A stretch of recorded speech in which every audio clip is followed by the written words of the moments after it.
Welcome to another episode of the Celebrity Fun Zone, where we dive into the glittery, exhausting, and occasionally nonsensical lives of our favorite young... Today, we're setting our sights on the ever-busy Millie Bobby Brown, who has apparently decided that being a global superstar, a beauty mogul, and a producer wasn't enough work. No, she's decided to pivot into becoming a literal medieval farmer. You heard that right. While most 20-somethings are trying to figure out how to fold a fitted sheet, Millie is out there managing what she calls her happy farm. We're talking about a sanctuary filled with baby goats and a baby donkey, but the real star of the show is her rabbit. And no, this rabbit isn't hopping around the grass like a normal animal.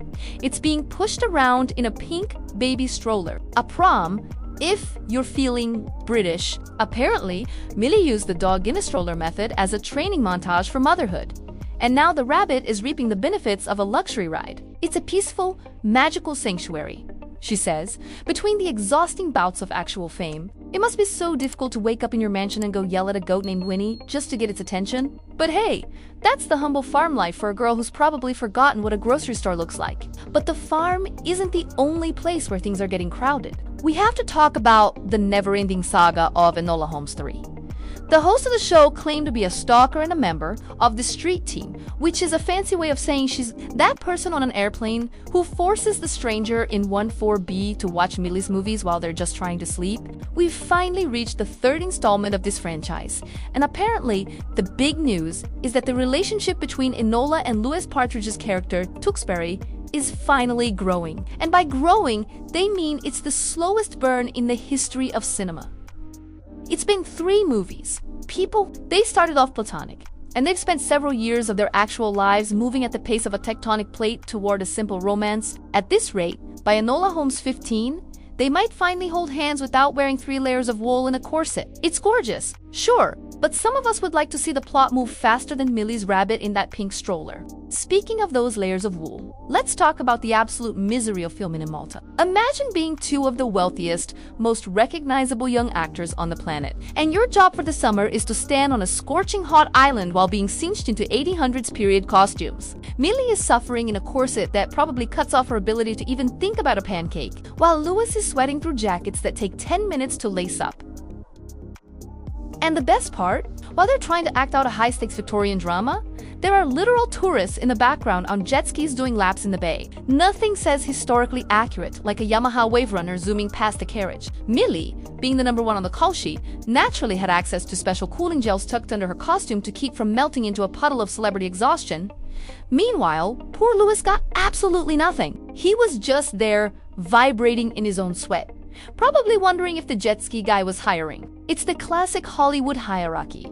The lead gets the refrigerated gel packs, and the co-star gets a pat on the back and a heavy wool coat. But the real torture wasn't the heat. It was the boot camp stunt training. Millie seems to have developed a very specific hobby, launching Louis Partridge across the room using She's out here doing heights and high-octane action sequences in mini heels and corsets, looking like a Victorian ninja. While Louis is basically her human stress ball. She talks about launching him with such immense fun, while he admits that after the 4th time being thrown, he literally lost his breath. The wind was taken out of him, which is actor speak for Millie is actually trying to kill me for the sake of the craft.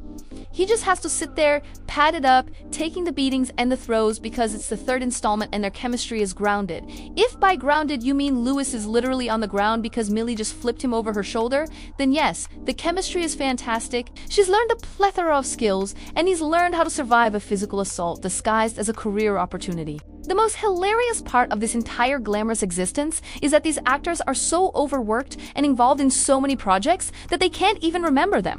Louis is out here promoting a new Pride and Prejudice and when asked about it, his literal response was that he was blacked out or can't remember being there. He's playing Mr. Wickham, a classic scoundrel, which he sees tracks for him, but he hasn't even seen the footage yet. Imagine being so deep in the period piece industrial complex that you film an entire Jane Austen adaptation and then just forget it happened until someone shows you a poster. It's fresh as a daisy, apparently.